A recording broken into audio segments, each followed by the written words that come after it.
ስለ በዘር እንግዲህ የተለያዩ ቪዲዮዎችን አይታችሁ ሊሆን ይችላል። እስከዛሬ በጣም ብዙ ቪዲዮዎችን ተሰርተዋል ቲክቶክ ላይም ሆነ ሌሎች ሶሻል ሚዲያዎች ላይ። በዛሬው ቪዲዮ ግን በእውነት በዘር ላይ ያን ያህል በጣም አንዳንድ ሰዎች በጣም ብዙ ብሮችን ሲሰሩ አይታችሁ ሊሆን ይችላል። እናንተ ደግሞ ሞክራችሁ ኢንቫይት አድርጋችሁ ቪዲዮ ለቃችሁ ሳይታይላችሁ ቀርቶ ወይም ደግሞ ኢንቫይት ያደረጋችሁ ሰው እንግዲህ $10 ሳይሞላላችሁ ቀርቶ እንግዲህ አይሰራም ብላችሁ ተስፋ ቆርጣችሁ ሊሆን ይችላል። ዛሬ እንግዲህ ይሰራል አይሰራም የሚለውና ለማን እንደሚሰራ ለእናንተ ደግሞ ለምን እንደማይሰራ አንድ በአንድ ስቴፕ ባይ ስቴፕ የማስረዳችሁ ነው ማለት ነው። እስከመጨረሻው ተከታተሉ። ዘር እንደምናውቀው እንግዲህ በቅርቡ በኢትዮጵያውያን የታወቀ በጣም ፈምሶ ነበር። አንድ ሰሞን እንግዲህ በጣም ብዙ ኮንተንት ክሬተሮች በጣም ብዙ $100ዎችን ሰርተውበታል። እናንተ ደግሞ እንግዲህ የሞከራችሁ እንደሆነ እንግዲህ እርግጠኛ ነኝ። ነገር ግን እንደዚህ አይነት የኦንላይን ስራዎች ላይ አብዛኞቻችን እንሳተፋለን፣ ነገር ግን አይሳካልንም። ኦንላይን ስራ ሲባል እንግዲህ አብዛኞቻችን የምናስበው ይህንን ነው። እንደዚህ አይነት የሆነ አፕሊኬሽን ይመጣል ወይ ሰው ኢንቫይት በማድረግ ወይ ቪዲዮ በመላክ ቪዲዮ በመጫን ወይም ደግሞ የተለያዩ ጌሞችን በመጫወት ይሰጠናል ብለን እናስባለን።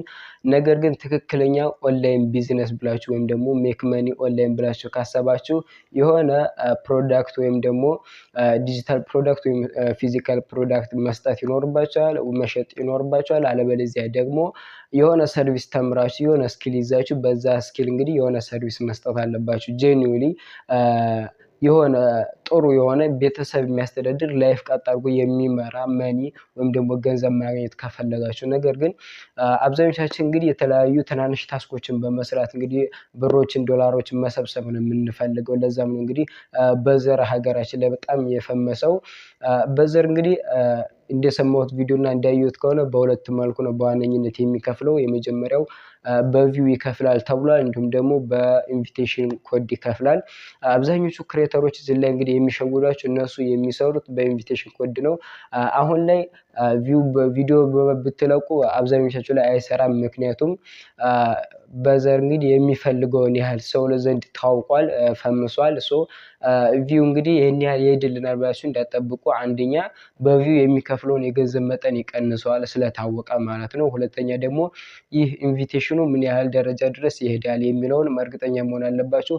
አብዛኛዎቹ ሰዎች እንግዲህ በተለይ ኮንተንት ክሬተሮች ይህን ኮድ አስገቡ ከዛም በኋላ እንደዛ አድርጋችሁ ሳይን አፕ አድርጉ ይላችኋል። እዛ ላይ እንግዲህ የእነሱን ኢንቪቴሽን ኮድ የምትጠቀሙት ይህንን መጠቀም ትችላላችሁ። አዲስ እስካሁን ካልከፈታችሁ ዲስክሪፕሽን አስቀምጥላችኋል ወይም ደግሞ ስክሪን ላይ የምታዩትን መጠቀም ትችላላችሁ። ያ ለእኔ ይጠቅመኛል። በዚህ መልኩ እንግዲህ እኔን ሳፖርት ማድረግ ትችላላችሁ። እናንተ ደግሞ እንደዚህ መጠቀም ከፈለጋችሁ ጄኒውሊ ከምሬን የምመክራችሁ ኮንተንት ክሬተር መሆን አለባችሁ። ወይ ኢንስታግራም ላይ ወይ ቴሌግራም ላይ ቲክቶክም ላይ ሊሆን ይችላል፣ ዋትስአፕ ላይ ሊሆን ይችላል፣ ዩቲዩብ ላይ ሊሆን ይችላል። ስለ በዘር ቪዲዮ መስራት አለባችሁ ልክ እንደኔ። አለበለዚያ ደግሞ የሆነ ቻናል ሊኖራችሁ ይገባል። ሰዎች ያሉበት ወይ ግሩፕ ወይ ቻናል፣ የራሳችሁ ግሩፕ ወይም ደግሞ ቻናል ሊኖራችሁ ይገባል ጄኒውሊ ማለት ነው። ምክንያቱም አለበለዚያ ሰዎችን አታገኙም። አሁን ለምሳሌ በዘር ላይ በኢንቪቴሽን ብዙ ብር ለማግኘት ቢያንስ $10 ነው ስታገኙ ዊዝድሮ ማድረግ የምትችሉት፣ ያንን ገንዘብ ማውጣት የምትችሉት። $10 ለማሙላት 70 ሰው ያስፈልጋችኋል። 70 ሰው ማለት በጣም ብዙ ነው። ቤተሰብ ወይም ደግሞ ጓደኛ ብላችሁ አጨርሱትም፣ በጣም ብዙ ስለሆነ እንግዲህ በቤተሰብና በጓደኛ ሄዳችሁ $10 አትሞሉም። ያ እንግዲህ እናንተ ላይ ልፋት ብቻ ነው የሚሆንባችሁ።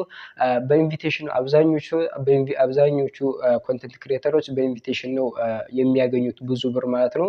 በኢንቪቴሽን ለማግኘት ደግሞ የሆነ ተከታይ ሊኖራችሁ ይገባል፣ የትኛውም ሶሻል ሚዲያ ላይ ማለት ነው። መጀመሪያ ኮንተንት ክሬት አድርጉ። ሁለተኛ ደግሞ ስለዛ አፕሊኬሽን ሙሉ አጠቃቀም ሆነ እንግዲህ እንዴት ዊዝድሮ እንደሚደረግ እንዴት እንደሚከፈት ሙሉ መረጃ ቪዲዮ መስራት ይኖርባችኋል ማለት ነው። ይሄ እንግዲህ ከምሬ ነው የምነግራችሁ ጄኒውሊ ማለት ነው። ኮንተንት ክሬተሮች ወይም ደግሞ ቪዲዮ የሚሰሩ ሰዎች በጣም ብዙ ገንዘቦችን የሚያገኙት በዚህ አማካኝነት ነው። እነሱ እንግዲህ በጣም ብዙ ዶላሮች ይገኙበታል። ከምሬ ነው። ይሄን ሊንክ ይዛችሁ ገብታችሁ ተጠቀሙ፣ ሰዎችን ኢንቫይት አድርጉ፣ ቪዲዮ ስሩ፣ በቪው ከፍሏል ይሏቸዋል። ለነሱ እናንተ በእነሱ ኢንቪቴሽን ኮድ ስለምትገቡ ለነሱ ይጠቅማቸዋል። ምንም ቪዲዮ ሳይለቁ በኢንቪቴሽን ብቻ በጣም ብዙ $100 ሊሰሩ ይችላሉ። እናንተ ግን ደግሞ ኢንቫይት እናድርግ ስትሉ የሚታቆስ ሰው ከ50 እና ከ30 አያልፍም። የዛ ጊዜ እንግዲህ $10 ሳይሞላላችሁ ልፋታችሁ ከንቱ ይሆናል ማለት ነው። ሁላችሁም እርግጠኛ መሆን ያለባችሁ እንደነዚህ አይነት ኦንላይን ስራዎችን በተለይም ደግሞ በኢንቪቴሽን የሚሰሩ ኦንላይን ስራዎችን በደንብ አድርገን እንግዲህ ገንዘብ ማግኘት እንፈልጋለን መስራት እንፈልጋለን ካላችሁ ኮንተንት ክሬተር መሆን አለባችሁ። በእርግጠኝነት ከምሬ ነው የሚመክራችሁ። ወይም ደግሞ ስለዛ አፕሊኬሽን ዩቲዩብ ላይም ሆነ ቲክቶክ ላይ፣ ኢንስታግራም ላይ፣ ቴሌግራም ላይ ቪዲዮ መስራት ይኖርባችኋል ማለት ነው። አብዛኞቹ ሰዎች እንግዲህ በዚህ መልኩ ነው በዘር ላይ ቪዲዮ በመልቀቅ እንዲህ ብዙ ዶላሮችን ያገኙት። ቪዲዮ በመልቀቅ የምትሉ በጣም ከባድ ነው፣ በጣም አዛ ነው። እኔ እንጃ እንግዲህ ይገኝበታል ብዬ አላስብም። በኢንቪቴሽኑ ይሻላል። ኢንቪቴሽን ላይ የምትሰቡት 70 ሰው ካስገባችሁ ነው $10 ይሞላላችሁ። $10 ማለት እንግዲህ በ200 ብንመታው እንኳን ወደ 2000 ብር ማለት ነው።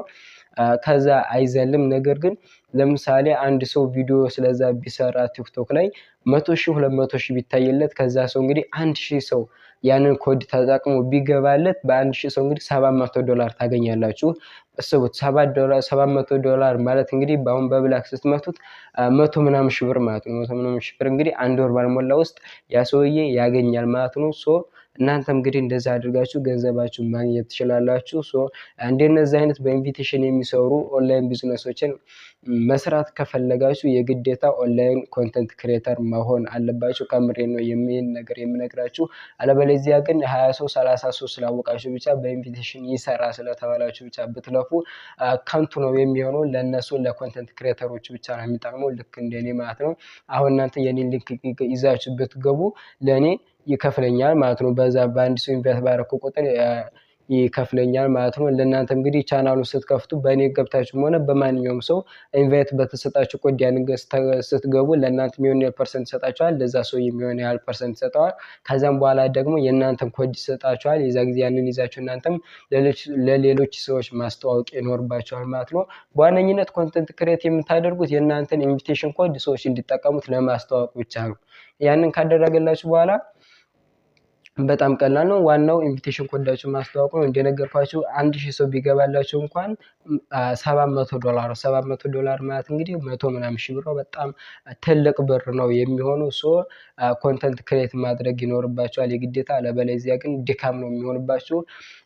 ኦንላይን ቢዝነስ የሚባለው አንደኛ እንደ ስካም እንድትቆጥሩት ያደርጋችኋል ማለት ነው። ነገር ግን እነዚህ ነገሮች ላይ ጊዜያችሁን ባታባክኑ ደግሞ እኔ ሪኮመንድ አደርጋችኋለሁ። ጀኒዩሊ የሆነ ገንዘብ ማግኘት የምትፈልጉ ከሆነ እና የሆነ ያህል በኦንላይን ገንዘብ እንግዲህ መስራት የምትፈልጉ ከሆነ ቋሚ ህይወታችሁን በኦንላይን ቢዝነስ መስራት የምትፈልጉ ከሆነ መምራት የምትፈልጉ ከሆነ የሆነ ስኪል መማር ይኖርባችኋል። ከዛም በኋላ ሰርቪስ ኦንላይን ላይ መስጠት ነው ትክክለኛው ኦንላይን ቢዝነስ። ወይም ደግሞ የተለያዩ ዲጂታል እና ፊዚካል ፕሮዳክቶችን እንግዲህ ኦንላይን ላይ በመሸጥ ነው። እንግዲህ በነዚህ በሁለቱ አማካኝነት ነው ኦንላይን ቢዝነስ ትክክለኛ ኦንላይን ቢዝነስ መስራት የምትችሉት፣ እንዲሁም ደግሞ ከፍተኛ ገንዘቦችን መስራት የምትችሉት ማለት ነው። እንደነዚህ አይነት እንግዲህ እንደነዚህ ስራዎችን በመስራት ነው ገንዘብ ማግኘት የምትችሉት። እንደነ በዘር እና ከአሁን በፊት የተለያዩ አፕሊኬሽኖች መጥተዋል በኢንቪቴሽን የሚከፍሉ እነሱንም መጠቀም ትችላላችሁ። እነሱ ግን የሚጠቅሟችሁ ኮንተንት ክሬተር ከሆናችሁ ብቻ ነው። ካልሆናችሁ ልፋት ነው የሚሆንባችሁ። ከ20 ከ30 ሰው በላይ ስለማታውቁ የትም ቦታ ብትሄዱ ድካም ነው የሚሆንባችሁ። የሰዎችን ቻናል አስከፍታችሁ ምን ብላችሁ እነሱ ኢንቫይት አድርጋችሁ እነሱ ገብተውላችሁ ምናምን ያንን ዶላር እንግዲህ ዊዝድሮ ሳታረጉት ወይም ደግሞ ሳታወጡት ልትከስሩት ትችላላችሁ ማለት ነው። በሁለተኛው ደግሞ ሌላኛው ደግሞ እንግዲህ የሚመጡት አፕሊኬሽኖች ፌክ ሊሆኑ ይችላሉ። ሰው እንግዲህ ኢንቫይት በምታደርጉ ሰዓት ያ ቻናል እየታወቀ ይሄድና ያንን ዊዝድሮ የምታደርጉበትን ሲስተም እያከበዱት ይመጣሉ። ይሄን ያህል ዶላር ከሞላችሁ በኋላ ይሄን ያህል ከቆያችሁ በኋላ በጣም አዛ ነው። እኔ እንግዲህ ከ8ኛ ክፍል ጀምሮ በጣም ብዙ ኦንላይን ቢዝነሶችን ሞክሬያለሁ። እንደነዚህ አይነት የተለያዩ ታስኮችን በመስራት የተለያዩ ኢንቪቴሽኖችን በመላክ የሚሉ ማለት ነው። ነገር ግን ገንዘቡን እንዲያታወጡት በጣም ብዙ ክራይቴሪያዎችን ነው የሚያሟሉባቸው። ያ እንግዲህ ለእናንተ ድካምና ልፋት ብቻ ነው እንድታገኙ የሚያደርጓችሁ ማለት ነው። በዛም አማካኝነት እንግዲህ የተለያዩ ውሸት የሆኑ ወይም ደግሞ አጭበርባሪ ዌብሳይቶች አፕሊኬሽኖች ሊመጡ ይችላሉ። እውነትም ቢሆኑ እንግዲህ አድካሚ ነው የሚሆኑት ማለት ነው። ኮንተንት ክሬት የማታደርጉ ከሆነ እንደነዚህ አይነት እንግዲህ ነበዘርን የመሳሰሉ አፕሊኬሽኖች ይሰራሉ። በነዛ ገንዘብ ማግኘት ይቻላል ብላችሁ ባትለፉ ነው እኔ ለእናንተ እንግዲህ የምመክራችሁ። ያለኝ ቪዲዮ ይህን ይመስል ነበረ ስለ በዘር አፕሊኬሽን ማለት ነው። የቀረ ነገር ካለ እንግዲህ ኮሜንት ላይ ጻፉልኝ። አስተያየትና ጥያቄዎችንም እዛው ላይ መጻፍ ትችላላችሁ። እኔንም ሰፖርት ማድረግ የምትፈልጉ ከሆነ የበዘር እንግዲህ ኢንቪቴሽን ኮድ እዚህ ላይ አለ። እሱም ተጠቅማችሁ መግባት ትችላላችሁ። ሊንክ ላይም እንግዲህ እዛው አስቀምጥላችኋለሁ። ዲስክሪፕሽን ላይ ደግሞ ኮዱን የማስቀምጥላችሁ ይሆናል ማለት ነው። እናንተም እንግዲህ እንደዚህ አይነት ኮንቴንቶችን ክሬት በማድረግ ለወደፊትም ለሚመጡ እንደነዚህ አይነት በኢንቪቴሽን ለሚሰሩ አፕሊኬሽኖች መዘጋጀት ይኖርባቸዋል ማለት ነው። እንደዛሬ ያለ ቪዲዮ ይህን ይመስል ነበረ። አስተያየትና ጥያቄ ካላችሁ ኮሜንት ላይ ጻፉልኝ። በቀጣይ ቪዲዮ ከተመቻችሁ ደግሞ ላይክ ማድረግ እንዳትረሱ። ቪዲዮ ደግሞ ያስፈልገዋል ለምትሉ ሰው ይህን ቪዲዮ ሼር ማድረግ ትችላላችሁ። እስካሁን አብሬያችሁ የቆየሁት እኔ ዳዋር ነኝ። በቀጣይ አዲስ ቪዲዮ እስክንገናኝ ቸር ሰንብቱልኝ።